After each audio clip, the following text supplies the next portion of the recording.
One of my buildings has a serious frost heave damage.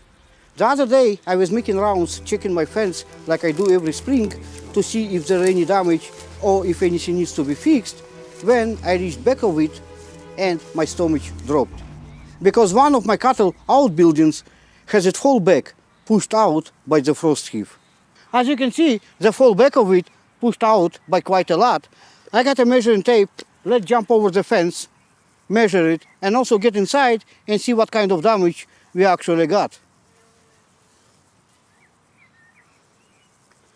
No. Jumping fence didn't work out, so we are walking around. What's interesting is that all my fencing is fine and all my other buildings are also fine. Knock on the wood. It's just this one that got damaged and I am puzzled. Okay, let's measure it out. Ooh, 19 inches. That's a lot. And from what I've seen, the other post pushed out about the same amount. And this is the other one. Let's check it out too. 18 inches. So about the same. Let's get inside and see what's going on there. This whole building is so messed up.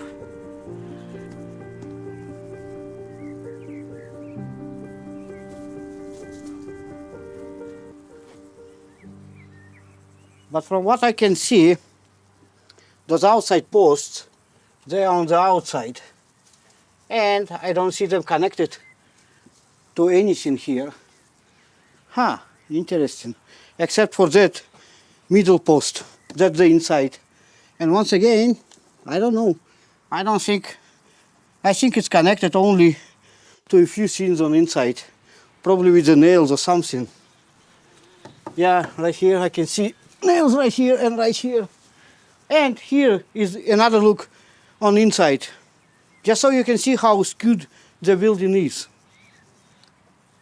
I can't believe it. And how the hell do I fix it? I don't know for sure, but I think what happened is that we had a nasty winter with lots of snowfall, lots of winds, and temperatures that would fluctuate. One day we would have minus 40, and then the other day we would have minus 5. And on top of it, because of the strong winds, we would have some places with drifts as high as 6 feet, but in other places the ground would be completely exposed. And I think in those exposed spaces, the cold penetrated much deeper because the ground was not insulated by the snow, which is what I think happened to my building here. I don't have cattle right now, so it's not like I need to fix it today. But I'm also worried that if I leave it until next year, it will push the posts out even more, will twist the building and potentially collapse it. And to be honest, I'm not sure how to even fix it. Do I remove those posts, maybe remove portion of the wall to remove them, or even portion of the roof, dig the hole deeper, put concrete, put the post inside, and attach it all back? Or if there is an easier way of doing it. If you ever had a situation like that, or dealt with anything like that, please leave me a comment down below and let me know what you think I can do. I would really appreciate it. Because I'm really out of my wits on this one. And that's it for today. If you enjoyed the video, I hope I earned your subscription, and we will talk very soon again.